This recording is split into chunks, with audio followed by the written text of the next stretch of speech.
Soy el abogado agrario Ramón Herrera Chela. Para cualquier punto de vista, asesoría sobre el tema que nos ocupa para hoy, dejo el WhatsApp 6691 1370 43. Repito, 6691 1370 43. Gracias por tus likes, por tus comentarios, por dejar tus preguntas, tus dudas. Son en verdad valiosas, son señales de que esto tiene sentido seguir haciéndolo. También tus saludos nos motivan desde luego y agradecemos en especial también cuando te esfuerzas de ayudarnos a dar alguna respuesta, compartirnos algún punto de vista, alguna experiencia. Inscríbete al canal de YouTube Ramón Herrera Chela, ahí quedan grabados y de una forma más fáciles de ubicar todos los videos que se han estado transmitiendo en los últimos 11 meses. Y desde luego, síguenos ayudando a compartir esa clase de video pues para que llegue a la mayor cantidad posible. Son completamente gratuitos y en mayor o menor medida pueden ser útiles. La cuestión agraria moderna definitivamente es compleja y una ley agraria vigente con tan solo 200 artículos, que de por sí nació incompleta, y a casi 30 años de que nació sigue sin cambios importantes y además rebasada por la realidad, pues enreda aún más la cuestión agraria. Hay nada más como referencia, actualmente existen más de 2.200 tesis aisladas y algunas jurisprudencias entre ellas que tratan el tema agrario ante los 200 artículos de la ley. Pues bien, el tema ganador y con un amplio margen fue la posesión. La plática aplica para ejidos y comunidades, al menos para efectos de esta transmisión. Recordemos la importancia de equidad de género. Esta plática se refiere a mujeres y hombres, independientemente de si de manera predominante menciono la palabra ejidatario, comunero, por cuestión de tiempos, pero desde luego incluyo a la mujer, muy importante. Pues primero vamos a una introducción, a ponernos en contexto, porque créanme que a veces explicar un tema aislado, aún así, para que se pueda comprender de la forma que se pretende, necesitamos dar una introducción para ponernos dentro del terreno, para dimensionar.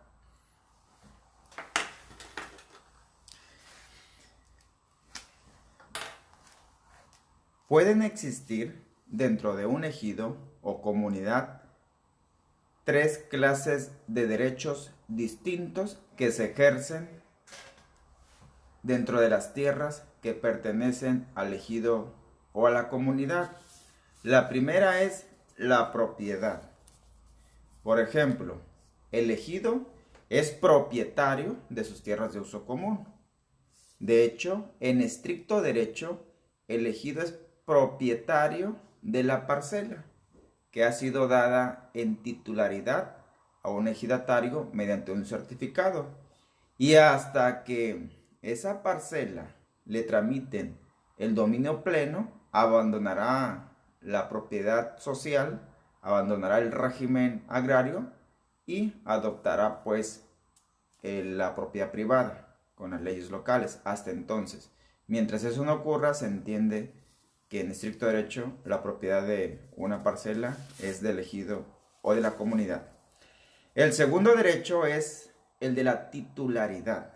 Por ejemplo, el ejidatario es titular de la parcela que cuenta con un certificado precisamente parcelario a su nombre.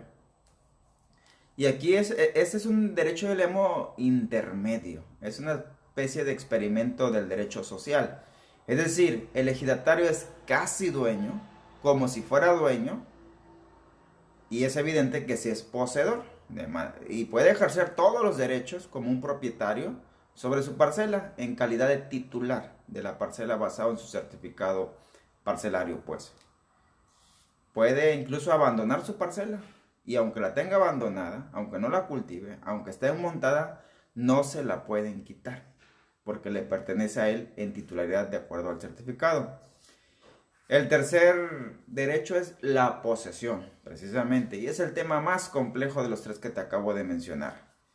Por ejemplo, un avecindado, reconocido o no por el ejido, puede ser posesionario del solar irregular o de una parcela que no le ha sido asignada por X y Y motivo, pero que la está trabajando, la está ocupando, le da mantenimiento, siembra, etc. O incluso puede ejercer posesión dentro de tierras de uso común. Echa un cerco, mete vacas, siembra temporal o alguna otra actividad y ahí está, de manera física, de manera real, ejerciendo posesión dentro de una fracción del uso común. El tema de la posesión, insisto, por lo complejo que es, incluso hasta tiene dos enfoques, por llamarlo de algún modo. Es decir, la posesión puede ser un estatus legal de la tierra. Por ejemplo, un ejido, como núcleo agrario, como persona moral, puede estar ejerciendo posesión a través de sus comuneros, a través de sus ejidatarios, dentro de una zona que pertenezca a terrenos nacionales, o que pertenezca a otra comunidad vecina, o que pertenezca a una pequeña propiedad en la zona rural y que no ha sido reclamada por el titular, el dueño, el propietario de ese terreno vecino, de esa propiedad privada, ni por los herederos si acaso ya falleció pues el dueño. Entonces ahí se está ejerciendo el estatus legal de la posesión sobre una tierra ajena, por así decirlo, al ejido. Y en el otro enfoque, la posesión pues es un derecho que se ejerce sobre tierras ejidales o comunales.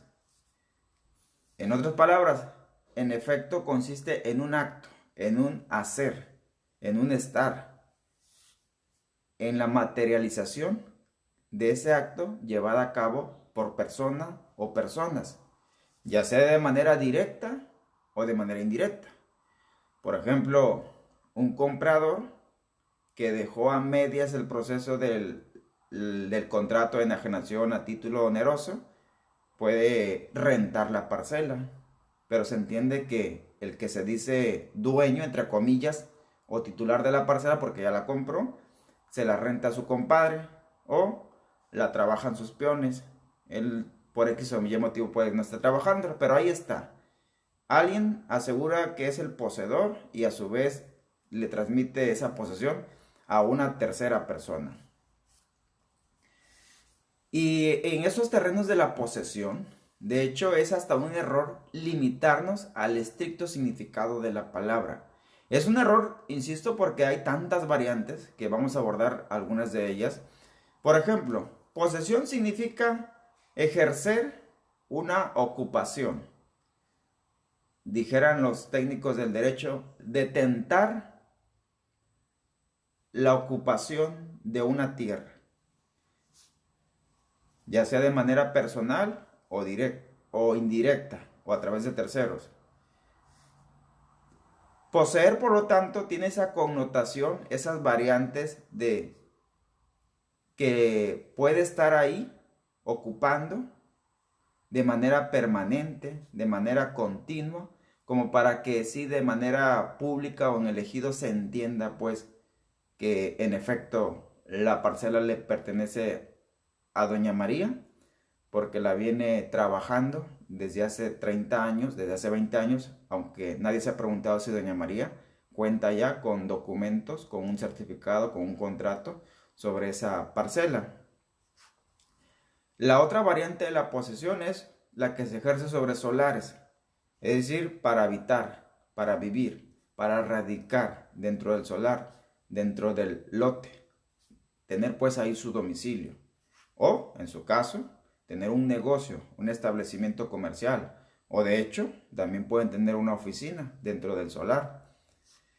El solar pues es conocido también con tantos sinónimos, se le llama predio, se le llama lote, se le llama terreno, se le denomina local, baldío cuando no tiene construido nada, nada más está bardeado o cercado, a veces ni eso, o se le llama casa, o entre comillas, de manera coloquial se le llama mi propiedad.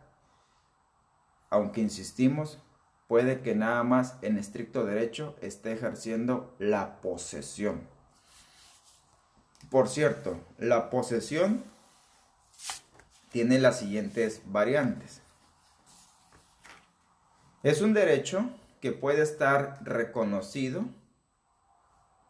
En un rato más voy a abordar quién lo puede reconocer. Sobre la tierra, insisto. Y por tierra me refiero a lo que te imagines de las clasificaciones al interior del ejido.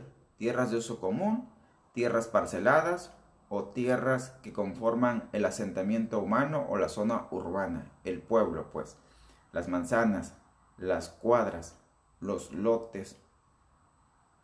Esos pues son tierras que pertenecen al ejido en tanto no se le genera un título de propiedad al solar, mientras no se le genera un título de propiedad a la parcela que ha adquirido el dominio pleno. Y está también pues la posesión irregular, que consiste en efecto también en ocupar tierra dentro del ejido o de la comunidad en una situación de hecho, es decir, que físicamente ahí está, que en realidad ahí está la persona ocupando, poseyendo, aunque no esté legalmente reconocida, pero es una realidad. En ambos casos, ya sea de manera reconocida la posesión o de manera no reconocida o incluso de manera conflictiva, el punto es de que la finalidad de la posesión pues es aprovechar la tierra, el solar, la parcela. Es beneficiarse de alguna u otra manera, es explotar. Esa es la finalidad de ejercer la posesión. Y recalco mucho, para que no nos confundamos en todas esas variantes. La posesión se puede ejercer dentro de la zona urbana, se puede ejercer dentro de las tierras de uso común, se puede ejercer dentro de la zona parcelada y se puede ejercer dentro de las zonas de achuramiento. Los achuramientos son las tierras que tienen los ejidatarios en posesión o elegido o se detentan u ocupan en nombre del ejido, que por ejemplo cuando llegaron los trabajos de procede a algunos ejidos tenían tierras de más, tierras que no les amparaba la propiedad, lo que era la dotación o las ampliaciones de las dotaciones publicadas en su momento en los diarios oficiales de la Federación. No les amparó cuando la Comisión Agraria Mixta de la extinta Secretaría de Reforma Agraria iba y hacía la ejecución de los planos basados en la expropiación, basados en la dotación que se le hacían los ejidos. En pocas palabras, tenían tierras de más. Y los ingenieros del procede pues no traían ni tiempo, ni era de su competencia, andaba averiguando de quién era la tierra que los ejidatarios o el ejido tenía de más. No sabían si eran en efecto terrenos nacionales, zonas federales, propiedad privada de particulares o zonas traslapadas o empalmadas o incorrectamente medidas con ejidos o comunidades vecinas o con poblados vecinos. En fin, se dieron ese tipo de situación. Y los ingenieros, pues santo remedio, te las medimos. Y aquí nomás en el plan te las sombreamos o te las marcamos que es zona achurada. Es decir, que en estricto derecho no nos pudiste probar que era tuya, de tu propiedad de ejido o asamblea, pero ahí te la medimos para no entrar en conflicto contigo. Y ahí está otra modalidad de la posesión. Pues bien, vayamos ahora a analizar los tipos de posesión. Ahora de acuerdo a otro criterio. Por ejemplo, están las posesiones que en efecto están reconocidas y que sí generan un efecto legal. ¿Cuáles son esas? Pueden ser reconocidas principalmente a través de las asambleas ejidales o comunales, de actas, de asambleas de formalidades especiales. Esas que establece el artículo 23 de la fracción 7 a la 14 de la ley agraria vigente.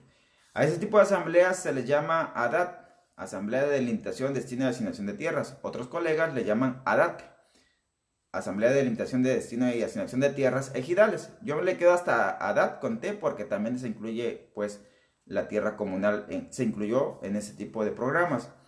El más conocido y el primero de ellos fue el PROCEDE, Programa de Certificación de Derechos Ejidales. Después vino FANAR, que se enfocaron más a la zona urbana, y actualmente está RAJA. FANAR, Fondo de Apoyo para Núcleos Agrarios sin Regularizar. Eso significó, fue la continuación del PROCEDE. Son programas con nombres de gobiernos en turno. Actualmente, y desde el sexenio pasado, está RAJA, doble R al inicio. Programa de Regularización y Registro de Actos Jurídicos Agrarios. En pocas palabras, es principalmente para seguir regularizando la tenencia de la tierra o la posesión de la tierra en las zonas urbanas. Por cierto, a las asambleas de PROCEDE también se les llama coloquialmente asamblea del INEGI, porque dicha dependencia pública federal también intervino en esos trabajos porque disponían en aquellos tiempos 1992-93 de la cartografía de todo el país, de la información geográfica, topográfica y demás. También les llaman asambleas duras, porque una vez que finalizaron 3 meses después, si no se impugnaron, quedaron así ya, hace cuenta, de por vida. Y es muy, muy complicado que se modifiquen, y más en estos tiempos. También se le llama asambleas de repartición de tierra, de asignación de tierra, de entrega de tierra. Esas son las asambleas, pues, de formalidades especiales que tienen como fin principal la regularización de la tenencia o la posesión de tierras. La segunda opción es lo que antes era CORET, la Comisión Reguladora de la Tenencia de la Tierra, que le entró a la zona urbana ejidal y comunal. Actualmente se cambió el nombre, la función sigue siendo la misma, a INSUS, Instituto Nacional del Suelo Sustentable, que está sectorizado a la SEDATU. Esa es la opción 2 respecto a cómo sí puede generar un efecto jurídico, incluso ya con rango de propiedad sobre posesiones.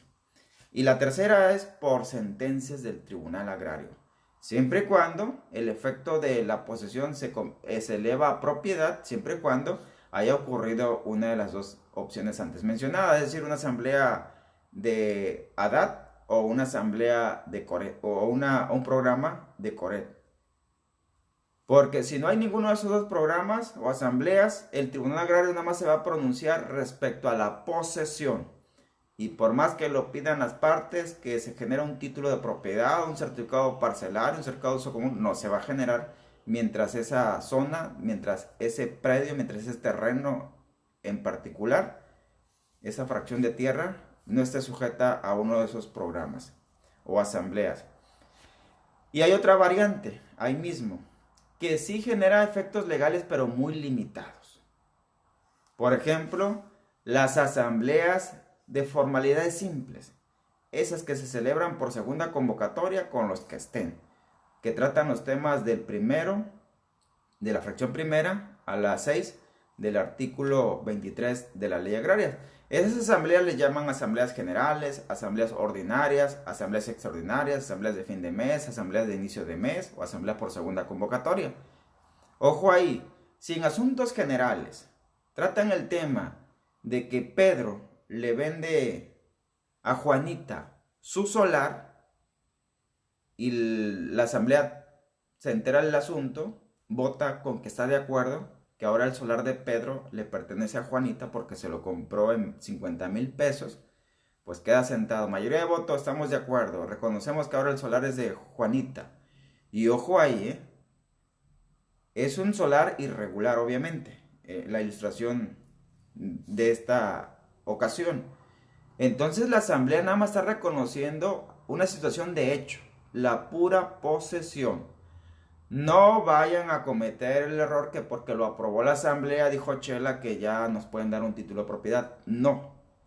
Eso es únicamente mediante asamblea de formales especiales cuando se lleva a cabo ese tipo de programas o temas a tratar. Entonces ahí está la gran diferencia. La otra modalidad para amparar o para justificar una posesión es mediante las constancias que entrega el comisariado ejidal o comisariado de bienes comunales tratándose de una comunidad.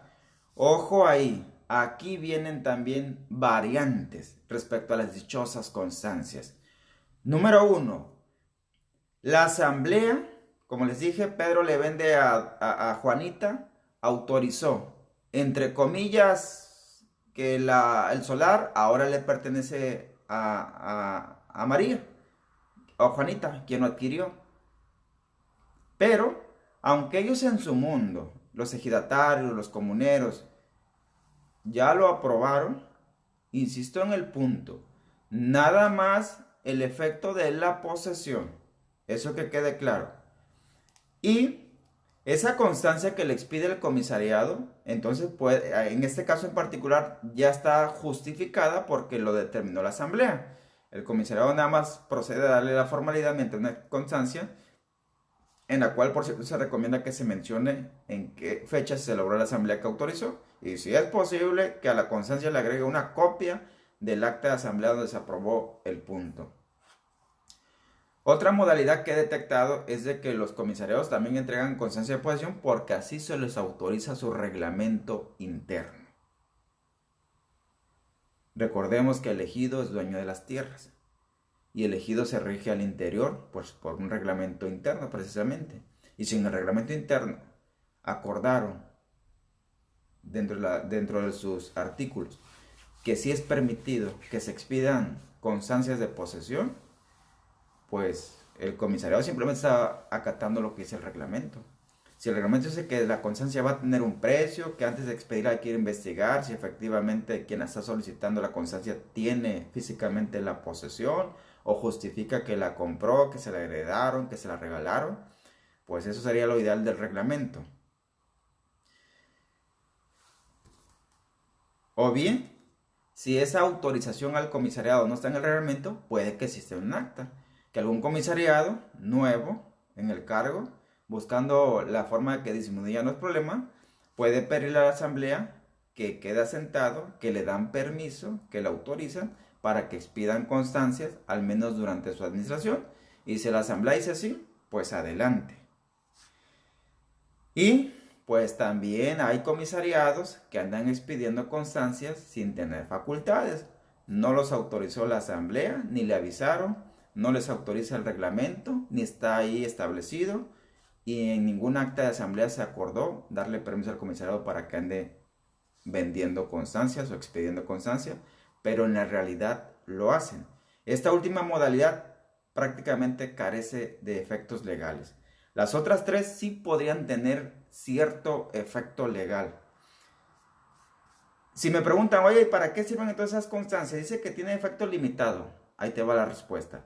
Porque tarde o temprano, ese ejido, esa comunidad, la zona urbana la van a regularizar a través de algún programa de gobierno como el INSUS o a través de una asamblea de regularización de la zona urbana, de asignación de solares, ahora sí de manera formal.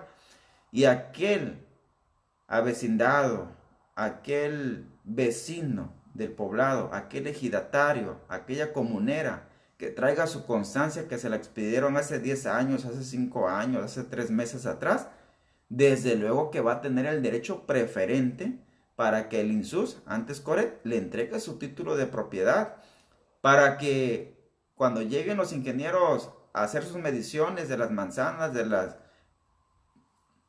cuestión de las cuadras, de los solares, pues va a acreditar que ahí tiene su constancia.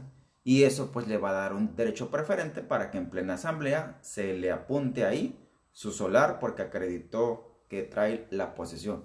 Para eso pueden servir las constancias. Y también para situaciones recientes, actuales, de que si el vecino lo demanda porque asegura el vecino que el cerco está mal instalado, o de que está agarrando tierra de más, o que si viene el hijo del vendedor del solar a reclamar, pues ahí está justificando del por qué la posesión del solar en este caso. Y ojo, también existen constancias sin efectos legales, al menos en lo agrario no tienen efecto legal, porque son expedidas por autoridades o servidores públicos no agrarios, que no tienen nada que ver con lo agrario. Por ejemplo, no falta el síndico municipal, el comisario municipal, que también expide una constancia de posesión o constancia de avecindado que tiene un valor más o menos equivalente a veces para trámites de algún programa de gobierno, que tráeme un comprobante de domicilio o que tráeme un comprobante que acredite pues que sí reúnes el requisito para acceder a cierto programa de apoyo social. Para eso se expiden también esas constancias de posesión. O van e inscriben el solar en el catastro para pagar el derecho catastral año con año, con la esperanza de que esos pagos le pudieran generar algún derecho. Desde luego que no van a generar derechos, pero catastro encantado de agarrar dinero, se quedan calladitos. Incluso a veces me ha tocado ver algunas constancias que expide el catastro, sobre todo cuando cobra y le pone un sello, que palabras más, palabras menos, dice que catastro no le consta la calidad de la tierra que está pagando catastro. Que básicamente dice catastro aquí nada más está pagando por la construcción y no nos interesa ni sabemos qué régimen legal pertenece ese solar, ese terreno, ese predio. O a veces esas compraventas de solares, esas cesiones de solares van y las ratifican ante notario público, ya cuentan con fe pública, pero desde luego, pues insisto mucho, sus alcances en este caso en efectos legales en materia agraria son muy limitados o prácticamente nulos. Y está la otra modalidad, los que no están ni reconocidos, y entre ellos, por ejemplo, casos reales, está doña Mariana, que vive ahí porque su esposo le dejó la casita. Ahí vive en el solar del ejido, de la comunidad. Ya está muy grande doña Mariana y por agradecimiento le va a dar el solar a su nieta, que siempre ha visto por ella, que está muy al pendiente de sus cuidados, y le firma ahí una constancia en una hoja sencilla. Yo le cedo, yo le regalo, yo le heredo mi solar, mi casita a mi nieta Carla. Y listo, ahí se generó una constancia. Obviamente, nada más tiene alcance entre ellas, entre los particulares. Si se viene un pleito por ese solar, ya depende de quién vaya a provocar el pleito. Si algún hijo de doña Mariana que asegure que el solar es de él porque él se lo prestó a su mamá y que su mamá malamente se lo regaló a la nieta. O peor aún, ¿no? Que luego el comisariado no falta que ese solar está bueno para que ahí hagamos un taller para que trabajen las mujeres del pueblo. Así que vamos a quitárselo a Carla porque ella no es ni ejidataria y malamente se quedó con el solar. Y doña Mariana no era ni dueña, era su marido, pero su marido la dejó y entonces mejor instalamos un taller. Ese sí es un escenario complicado. Y que conste que sigo hablando de cuestiones de posesión.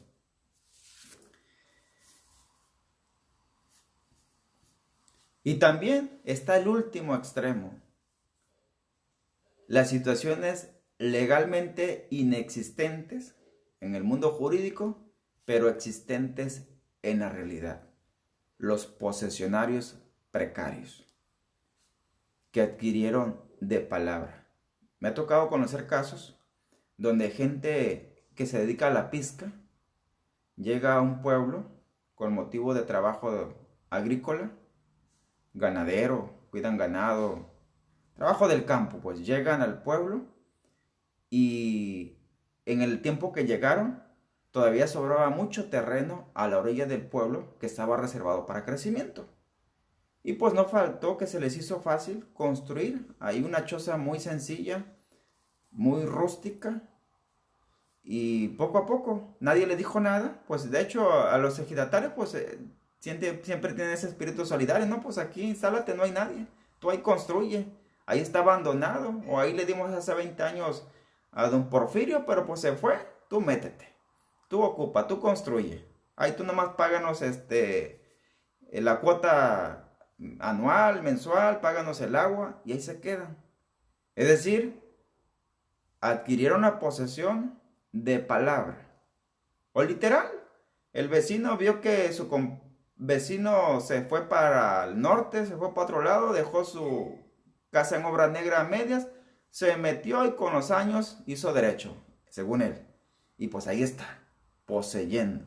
Ahí están esos casos extremos de posesión precaria.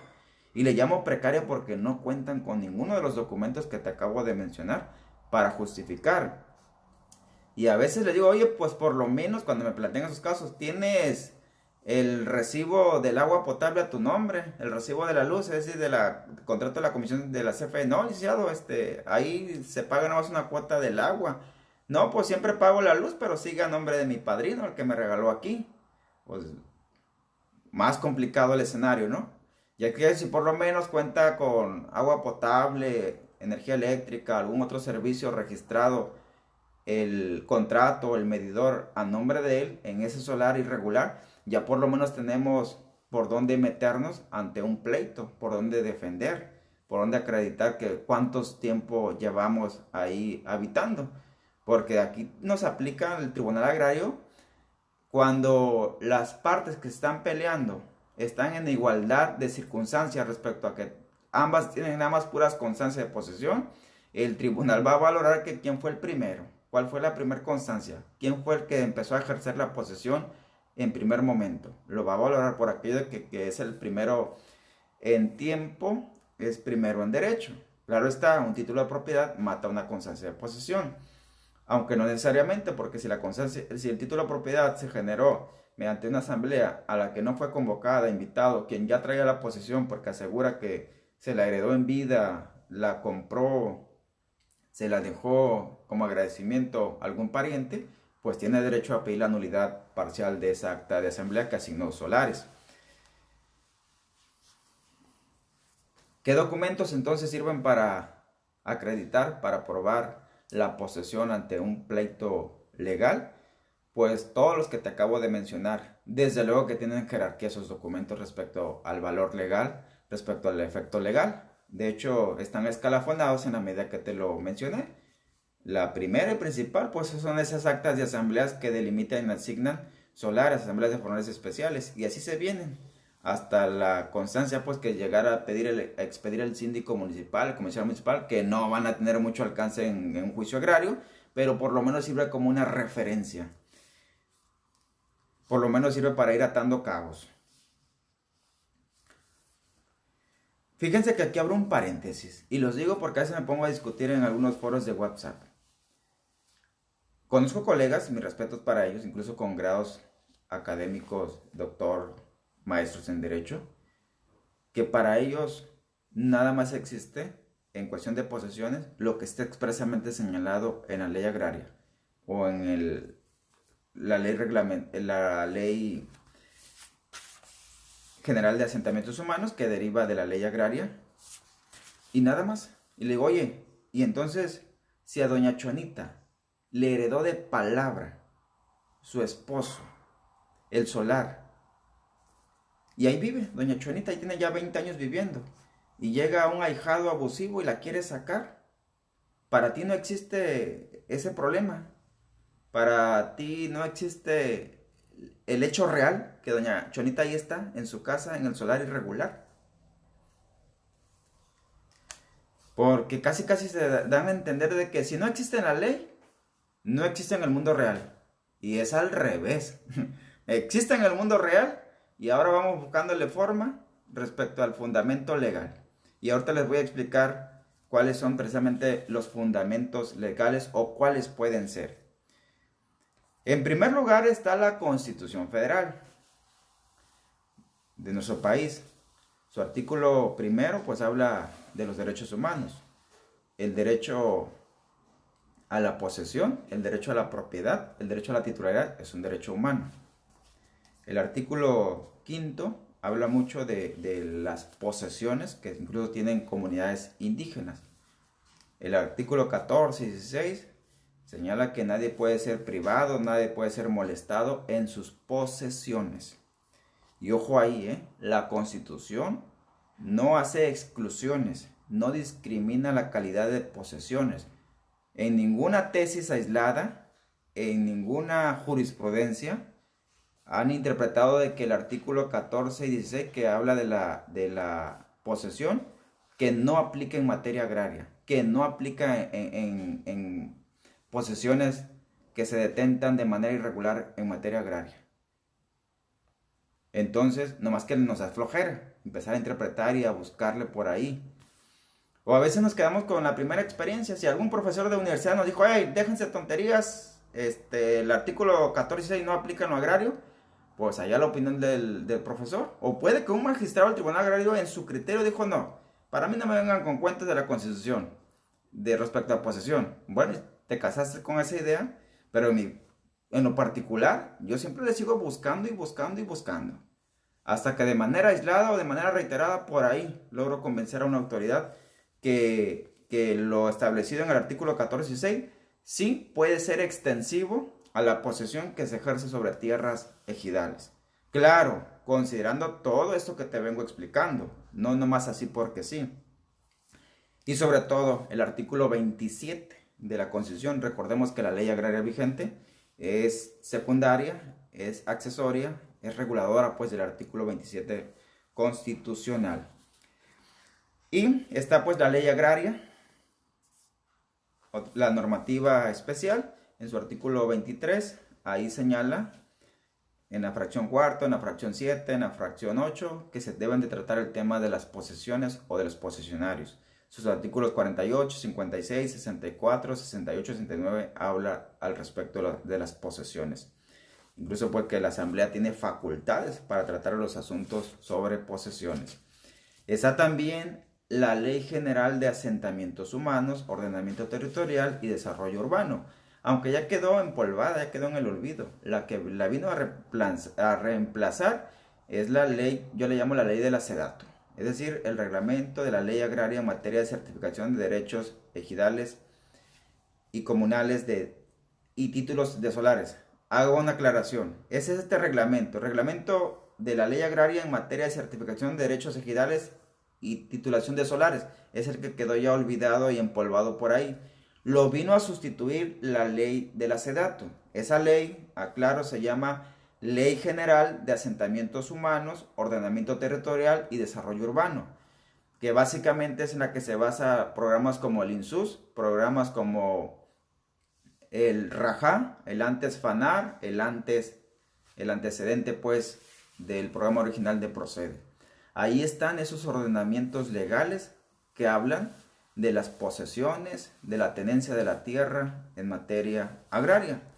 Y pues también está el mundo de tesis aisladas y jurisprudencia de la Corte, de los tribunales colegiados, que han emitido opiniones respecto a la posesión, respecto a las posesiones dentro de ejidos y comunidades. Son muchísimas, de hecho.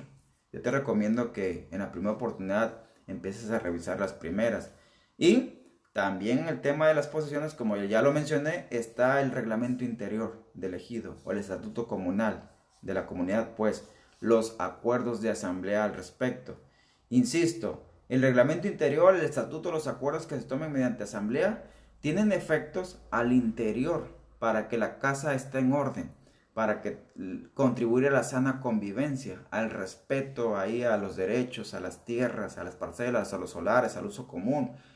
Y cuando ni eso ya es posible, es cuando se lleva a los tribunales agrarios principalmente, para que ahí el tribunal agrario dé la última palabra respecto a quién tiene el mejor derecho a poseer o quién tiene el mejor derecho a continuar poseyendo. Y el tribunal agrario hasta puede ordenar la desocupación y entrega de un solar, de una parcela, de una fracción del uso común. Desde luego, el tribunal agrario va a valorar todo esto que te vengo platicando. Claro, y le va a dar prioridad en la medida de las circunstancias especiales de cada caso en particular que se plantee en una demanda en un expediente. Y además de esas normativas y el reglamento interno, también hay otro factor que influye: los usos y costumbres, sobre todo en comunidades indígenas. Sobre todo los usos y costumbres que estén reconocidos por la Constitución Federal o por alguna ley federal o alguna ley local. Los usos y costumbres también influyen en la cuestión de las posesiones que se ejercen dentro de ejidos y comunidades. Y en el último escalafón detecto lo que se acostumbra. Es decir, no es uso, no es costumbre legalmente reconocido, pero simplemente así sucede y así es y así se respeta. ¿Sale? A veces le pregunto al cliente, ¿y entonces cuánta superficie le ampara su certificado de uso común? No, pues me ampara 5 hectáreas. Muy bien, ¿y por qué tienes cercadas 7 hectáreas? Ah, porque pues nadie me dice nada. ¿Y por qué tu vecina de al lado tiene 10 hectáreas? Pues nadie le dice nada, le echó su cerco y ahí las tiene. Ahí está lo real, lo que se ve y que nadie dice nada hasta que no se suscita un problema. Esa es la otra situación que siempre es bueno preguntar. Desde luego, ese nadie me dice nada no significa que es el motivo por el cual vas a ganar un juicio, pero es un factor que tienes que tomar en cuenta, que le vas a explicar en su momento al tribunal agrario. Y así gané un juicio en una ocasión. A mi cliente le estaban demandando, literal, que demoliera una casa que construyó a través de un programa de gobierno, esos de pie de casa, esas casitas pichoneras que le llaman. Llegamos al punto que nos enfrascamos entre mi cliente, el comisariado y la señora que exigía que se demoliera esa casa, porque estaba dentro de su solar, dentro de su predio. Y empezamos con usos y costumbres, hasta que llegamos a la pregunta incómoda de mi parte. Le digo, entonces significa que nada más a mi cliente le están pidiendo que lleve a cabo la demolición de su casa y los demás sí pueden seguir ejerciendo la posesión. Digo, ¿qué les parece si quitamos todos los cercos de la zona urbana para que esté todo parejo? Y mi cliente pues no le va a quedar otra más que también derribar sus cercos, su barda y su casita. Dice, no, licenciado, es que ahí lo justo es que cada uno tenga su pedacito. Pues entonces, bueno, entonces mejor así la dejamos. Dice el comisario, a ver señora, a usted si sigue peleando o la castigamos o ahí le recompensamos con otro pedacito para el otro lado. No le ocasione problemas aquí al chaval oeste. Y listo. La pregunta de que o todos coludos o todos rabones. La importancia pues de conocer el contexto de por qué están sucediendo las cosas. Autoridades competentes para conocer los conflictos de las posesiones. En primer lugar, el Tribunal Agrario, por excelencia. Para eso fueron creados especialmente, para conocer toda clase de conflictos que se generen por cuestiones de propiedad, de titularidad y de posesiones dentro de ejidos y comunidades y pues también dentro de pequeñas propiedades que tenga en posesión o zonas federales o terrenos nacionales que tengan en posesión el ejido. Están también los juzgados de distritos, los jueces federales de amparos indirectos. Cuando una dependencia pública, cuando una autoridad anda ahí metiéndose a la zona de uso común, a instalar un campamento, a hacer estudios para elaborar un proyecto de una carretera, de una presa hidráulica, de alguna obra pública, pues el hecho de que ya se metan, instalen ahí un campamento, empiecen ahí a remover tierra, ya están poseyendo, al menos de hecho, y sin permiso obviamente. Y el juez de amparo sí puede proteger al ejido, a la comunidad en contra de ese acto de autoridad. Y es un problema en esencia de posesión, porque la CFE, la Comisión Federal de Electricidad, la Secretaría de Comunicaciones y Transporte, la SST, no va a venir a pelear que es suyo, que es de su propiedad. Va a decir, sí, sí ocupo ahí. Pues sí, pero pues paga la ocupación previa. La ocupación previa es poseer. También cuando se derivan delitos, de que si yo por mi pistola voy a ir a tumbar el cerco, voy a tumbar la puerta, voy a derribar la barda, porque esa fracción de terreno es mía, ya eso es un delito, son daños. O si se generó violencia física o amenazas, eso es delito. Eso es competencia de la Fiscalía Estatal, del Ministerio Público.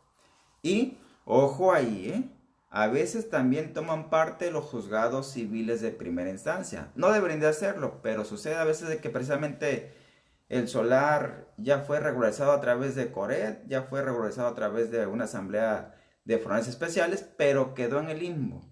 Se lo asignaron a la persona incorrecta, ya se generó el título de propiedad y ahí está el dilema. ¿Quién es el competente? El Tribunal Agrario, porque estoy pidiendo la nulidad del acta de asamblea de asignación de solares y ya se generó el título y ya está inscrito en el registro público de la propiedad, o el juez civil, porque como ya está inscrito en el registro público de la propiedad, ahí es un ejemplo de cuando un juez civil incluso puede tener competencia en terrenos ejidales.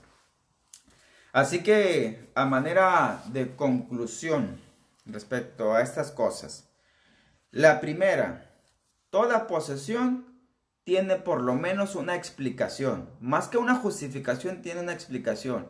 Y cuando te planteen un caso, o usted ejidatario, ciudadano que me está escuchando, cuando vaya a buscar asesoría, siempre sepa explicar del por qué, cómo le hizo para entrar a poseer esa parcela, esa fracción de uso común, ese solar, ese lote, ese terreno, ese predio.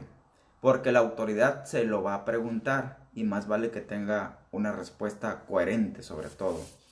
Que no vaya a decir, me metí nada más así porque sí. Porque sí se metió y así porque sí lo va a sacar la autoridad. Y esa explicación o justificación que tenga puede que sea válida por los motivos que te acabo de explicar, o puede que no sea válida precisamente por los motivos que te acabo de explicar.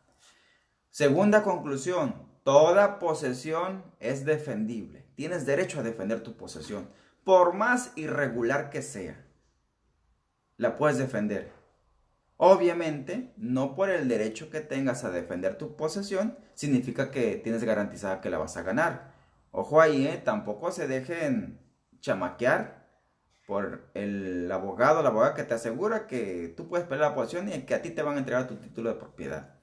Tengan cuidado con eso. Aquí estoy explicando del por qué sí y del por qué no. Y desde luego que son factores que he detectado y que influyen. No significa que sean un hecho que se van a materializar a tu favor ya en una sentencia, ya en un juicio. Y cuarta conclusión, como nos pudimos dar cuenta, hay jerarquías respecto a que si es la asamblea quien te asignó el solar, la parcela, te otorgó tu certificado de uso común, o fue un posesionario irregular quien entre comillas te vendió. Fue un posesionario precario quien entre comillas te cedió la parcela. Pues ahí seguimos en la misma situación. Muy complicado tu estatus legal. Muy complicada la posesión. Entonces hay jerarquía tanto en los documentos, en los títulos o en la calidad con que estás ejerciendo la posesión. Y como siempre le digo a mis clientes cuando me plantean, o a los colegas también, a veces procuro con lo poco que sea ayudarlos. Vamos con lo primero. Primero dime a qué régimen pertenece la tierra que quieres pelear o que te interesa regularizar. Tiene que tener a fuerzas un régimen. Es que iniciamos, no sé, pues vamos comenzando por ahí. Ve, ahorita que está cerrado el RAN, ve al registro público de la propiedad. Ve al catastro municipal. Si ahí aparece tu terreno registrado, es muy probable porque ya es propiedad privada. Estamos hablando de zona urbana, desde luego, o parcelas que ya tiraron el dominio pleno. O posesiones que tienen los ejidatarios, que en realidad es propiedad privada. Pero como es vecina, como es colindante, pues aprovechan que pudieron meterse y se metieron. O, sin lugar a duda, va a estar en el Registro Agrario Nacional, en el RAN, que ellos también le llaman RAM, con M al final. Y ya que sepamos que estás poseyendo un solar dentro de la zona urbana, que estás poseyendo un solar dentro de una parcela, solar entre comillas, dentro de una parcela colindante con la zona urbana y que fue la que te vendieron, o que estás poseyendo un solar o ellos le llaman rancho, casa construida dentro de la zona de uso común, ahí le tengo que explicar con peras y manzana qué efectos legales tiene cada una. Y en efecto tienen una situación legal distinta por lo que ya expliqué. Luego, ya detectamos qué tipo de tierra es. Ahora vamos viendo a nombre de quién está registrada esa tierra. La segunda pregunta. No, pues que es zona de uso común. Pues ¿qué crees? El dueño es elegido. ¿Cómo que elegido? Ahí te voy a explicar. No, licenciado, ya salió que es una parcela y me vendieron un pedacito, una fracción. Pues te voy a explicar qué es una parcela. Licenciado, ya me dijeron ahí que sí está dentro de la zona de zona urbana, pero que no cuenta con título de propiedad. Ah, bueno, déjate explico qué es un solar irregular dentro de la zona urbana de un ejido de una comunidad. Esa es la importancia, pues. Y ahora sí, le digo, platícame en qué consiste tu problema. Que si me lo quieren quitar, que si me quieren demandar, que si ya me demandaron, que apareció el hijo del vendedor, que apareció el sucesor. ¿Sí me explico? Pero ya tienen ese antecedente ustedes. Y séptima conclusión, y eso va para ustedes, colegas, no pretendan obtener un título de propiedad, no pretendan obtener un certificado parcelario a través de un pleito de posesión, y mucho menos si no se ha celebrado la asamblea que regularizó esa zona, mucho menos si no se han asignado tierras, parcelas solares en ese ejido, en esa comunidad. No vas a poder legalizar lo que es ilegal, al menos para efectos de que ahí nada más se detenta la pura posesión de manera irregular. Pues así las cosas con el tema de la posesión. En verdad espero que esta plática te sirva al menos para marcarte un panorama en lo general. Si te das cuenta, quedaron muchos detalles al aire. Un solo tema puede desprender una plática de unas 2-3 horas, pero por lo menos hice todo lo posible de marcarte un mapa que te sirva como una referencia para cuando te planteen o usted ciudadano tenga su problema relacionado con las posesiones dentro de los ejidos y comunidades. Por ahí estoy viendo que ya están dejando información, link, qué bueno, en verdad son muy valiosos. Si tú conoces otra información que pueda servir para esa plática, agrégala aquí a esta conversación. Yo siempre he dicho, y lo sostendré toda la vida, yo no lo sé todo. Yo simplemente comparto lo mucho, lo poco que sé, y son ustedes. De hecho, esa plática, créanme que también a mí me sirven para aprender un poquito más con las preguntas que hacen, con la información que anexan. Y así pues nos ayudamos todos al final de la transmisión. Nos vemos pues en el tema de mañana y gracias por la atención y la confianza de hacerse crecer esta clase de videos.